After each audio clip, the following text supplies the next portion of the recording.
Hello, welcome back to Fierce Entertainment for my final review of the night, which unfortunately is not in 4K. But eventually we'll probably get a 4K release. Now, first, my history. Well, first to reveal the title.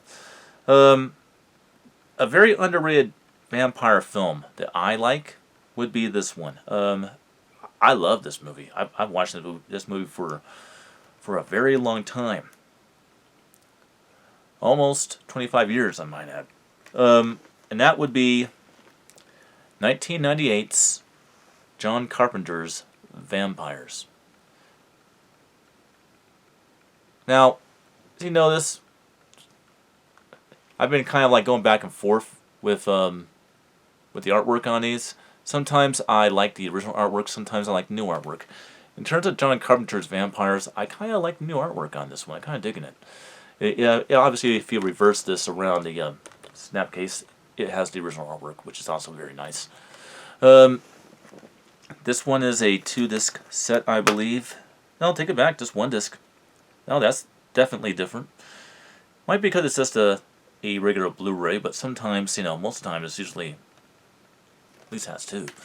But must not have been a whole lot to do on supplement materials on the disc. So 1 disc. Alright. Yeah. Okay, the history. This movie was my first experience with DVD. Before then, I was not really into DVD. I believe, no, it's not my first experience. I think my first experience with DVD was The Running Man, Total Recall, and Red Heat. From trying to think of the live entertainment DVD back in 1997. But I will definitely say the first DVD I really truly loved was John Carpenter's Vampires, and the DVD was very, very, very interesting. It was a very crude DVD. You actually had a double-sided DVD. One side would have the film in this theatrical presentation of 2.35.1 widescreen, which is what the film is actually supposed to be watched as. And on the other side, your pen and scan 4x3 133.1, which has a big square in the middle of the screen now on modern technology. But at the time, people mostly just had 4x3 TVs, which is why you had the option. And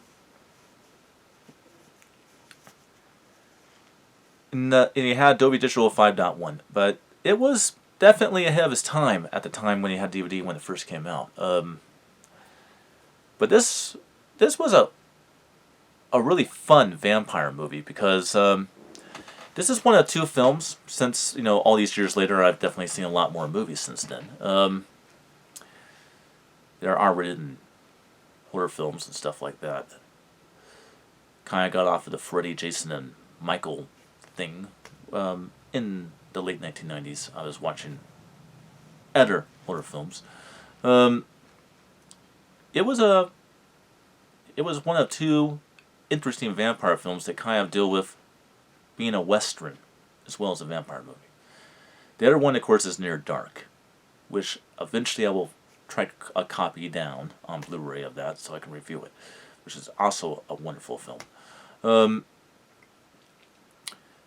But John Carpenter's Vampires is a action western / vampire movie. So let's go on to the plot of the film. Basically, like I said, is a western action movie about basically a group of vampire slayers whose job it is to slay vampires and take down what they call nests, which usually you have a master and you have what's known as ghouls vampires, and they basically just hunt and kill vampires. The most legendary of them is a vampire slayer named Jack Crow, played by American actor James Woods. And basically, he discovers this master that is stronger than all other masters he's come across. And that master single-handedly kills all but one of his team members out of his his gang of vampire hunters. And he's called back to the Vatican to create a new team. But what he's really doing is trying to discover how this master vampire was stronger than all other masters he has come across, and how this master vampire knew who he was and called him by his name. And he discovers that basically the Vatican priest that he has been working for and supporting has been having second thoughts about his own mortality, and has made a pact with this master vampire. And he has discovered that this master vampire is actually the very, very first vampire and the source of vampirism, and he was literally created by the Catholic Church. And that what he wants to do is take Jack and sacrifice him and drink the blood of him, because he is considered to be a true crusader, so that he could finish an ancient ritual which will allow him and anyone else that he affects to be able to walk around in sunlight and be the most powerful clan of vampires the world has ever known.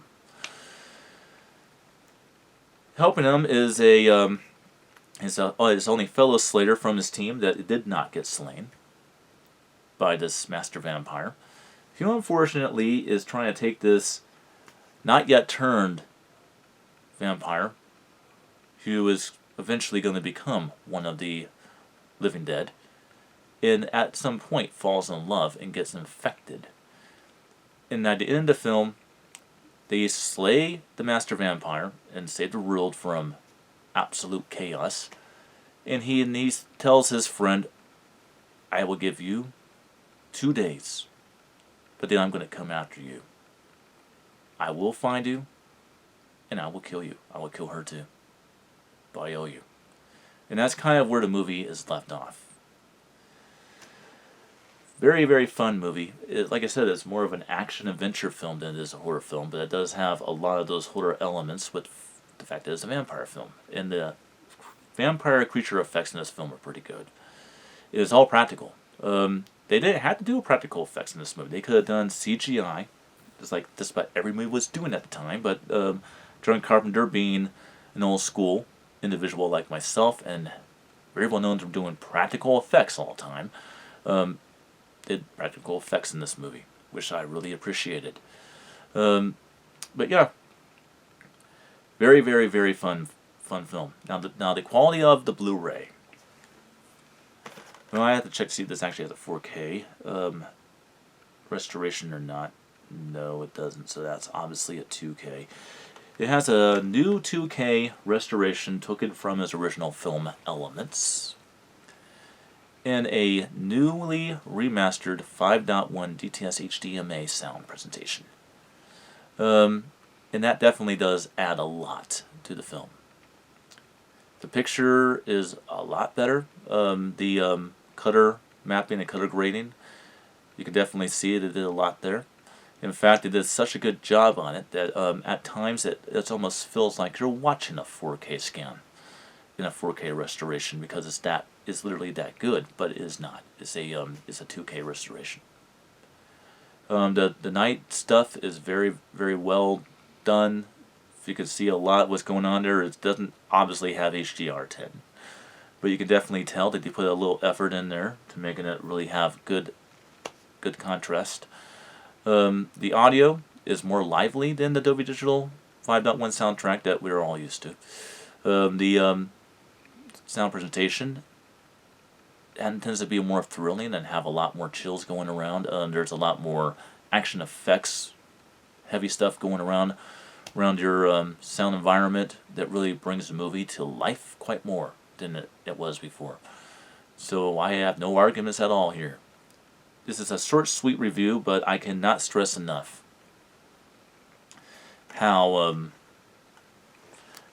this movie is definitely worth a watch. So, if you haven't seen John Carpenter's Vampires, check it out. And that will conclude tonight's reviews, and I will see you guys tomorrow for a series of more reviews. Until then.